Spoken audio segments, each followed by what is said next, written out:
For through him we both have our access in one Spirit to the Father. I like to think about it this way. If you think about or imagine a king, and you imagine the king in this, I don't know how they would normally be, but you can imagine a room like this, and there's a throne, and there's guards all around, and somebody wants to have access to the king.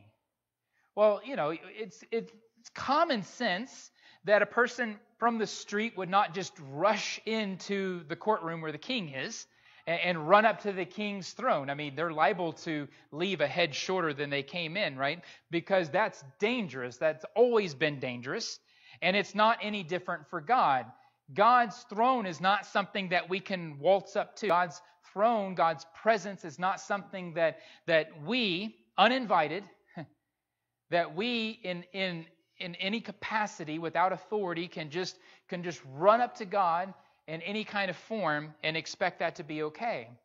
That even God has access to him through certain means. And it is through the Spirit that Paul is saying that we gain access to God, the Father.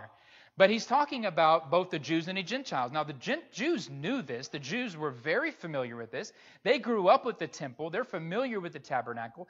They know the kind of things that are required to have any kind of access to God's presence because they've lived that life their entire lives. The Gentiles were not so familiar with that.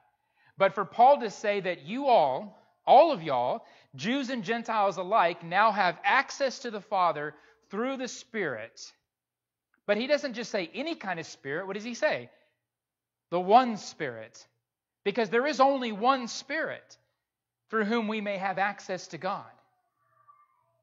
And it is the Holy Spirit of God.